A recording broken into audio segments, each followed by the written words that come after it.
नमस्कार, आप सभी का बहुत बहुत स्वागत है। हरियाणा की राजनीति से जुड़ी इस वक्त की बड़ी खबर है, क्योंकि हरियाणा में जैसे ही विधानसभा चुनाव का ऐलान हुआ, कांग्रेस ने भी अपनी टिकटों के फाइनल जो कि नाम को लेकर चर्चा शुरू कर दी है। लेकिन बीजेपी की तरफ से भी अब मजबूत प्रत्याशियों के ऐलान को लेकर अब लगातार बैठकों का दौर शुरू हो गया है। हरियाणा के गुरुग्राम में आज बीजेपी की दूसरे दिन की बैठक शुरू हो गई है, जो कि बाद दोपहर तक लगातार जारी रहेगी।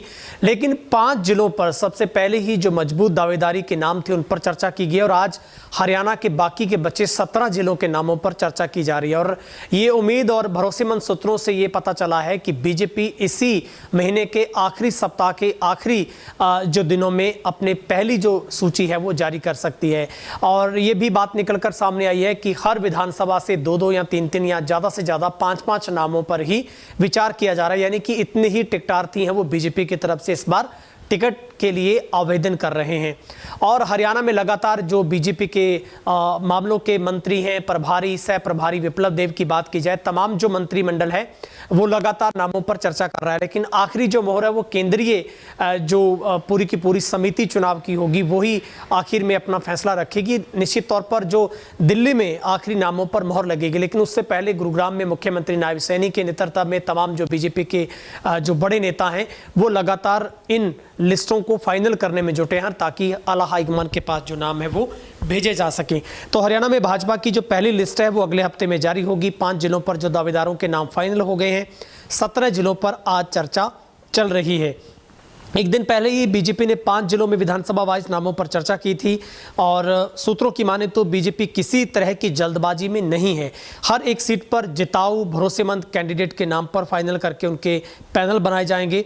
हरियाणा में बीजेपी के प्रदेश इकाई ने विधानसभा टिकटों के लिए 300 से अधिक नामों की जो पहली सूची हाईकमान के पास भेजी है दिल्ली। कुछ सीटों पर 2 या 3 और 5 नाम ही इसमें शामिल हैं और सर्वे की सूची हाईकमान के पास जाएगी। इसके बाद ही दिल्ली में पार्टी की चुनाव समिति है नामों को विचार करेगी। अब तक पार्टी के हरियाणा मामलों के प्रभारी सतीश पूनिया, चुनाव प्रभारी धर्मेंद्र प्रधान और सह प्रभारी विप्लव देव विभिन्न वर्गों से लगातार बैठकें कर राय ले रहे हैं। संभव है कि इसी रिपोर्ट में पार्टी की केंद्रीय चुनाव समिति नई दिल्ली में विचार करेगी।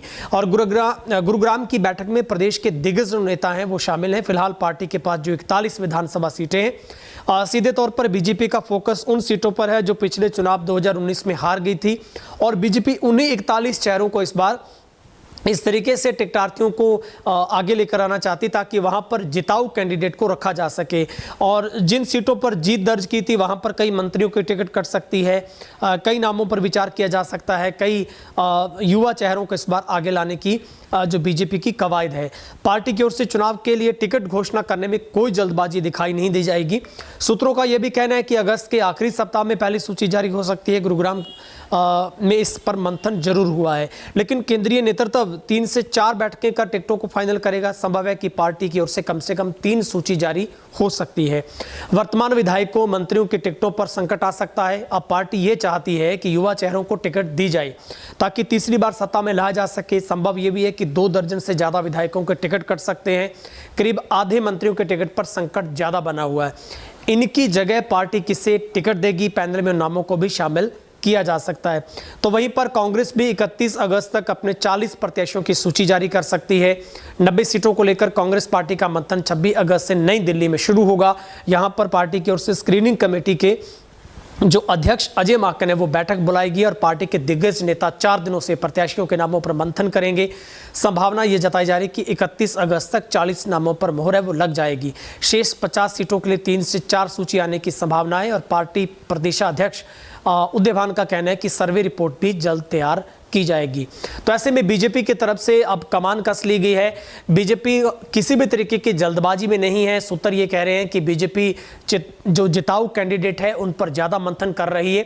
और सबसे बड़ी बात यह है, जो एक काबिले जो तारीफ बात बीजेपी के लिहाजा जो उनके मंत्रिमंडल से निकलकर मिली है वो ये कि बीजेपी उन 41 सीटों पर इस बार बहुत गहराई से मंथन कर रही है, विचार कर रही है ताकि उन हारे हुए सीटों पर इस बार किस तरीके से विनर को उतारा जा सके, वहां पर जीत हार को कैसे जीत में कन्वर्ट किया जा सके। तो बीजेपी का फोकस हरियाणा की 90 सीटों की उन 41 सीटों पर रहेगा, क्योंकि पिछली बार भी 2019 को आपको याद होगा कि बहुमत के आंकड़े से बीजेपी दूर रह गई थी और सहयोगी दलों से जेजेपी के साथ आकर सरकार चलानी पड़ी थी। हालांकि 4.5 साल सरकार ठीक ठाक चली, लेकिन बीजेपी ने इस बार उन चीज़ों को दोबारा से ना दोहराया जा सके, उन्हीं चीज़ों को भांपते हुए बीजेपी ने सबसे पहले उन 41 सीटों पर अपना फोकस शुरू कर दिया है। ऐसे में रिपोर्ट यह है कि कई मंत्रियों की टिकट कट सकती है, लेकिन जल्द ही यह भी कहा जा रहा है कि इसी अगस्त के आखिरी सप्ताह में बीजेपी अपने पहली जो लिस्ट है वो जारी करेगी। और ऐसे में तमाम जो पार्टियां हैं, दूसरी पार्टियों का कहना है कि वो भी जल्द से जल्द इनेलो की पहली जो लिस्ट है वो सप्ताह पहला जो सितंबर का होगा उसमें आ सकती है। जेजेपी की तरफ से एक सूची जारी हो चुकी है, दूसरी सूची जल्द आ सकती है। और बसपा और आईएनएलडी का जो 37:53 का अनुपात जो सीटों पर बंटवारा है उसके ऊपर जल्द से जल्द ऐलान किए जाने की जो उम्मीद है वो की जा रही है। बहरहाल इस रिपोर्ट में इतना ही। आपकी राय देखेंगे कमेंट सेक्शन में।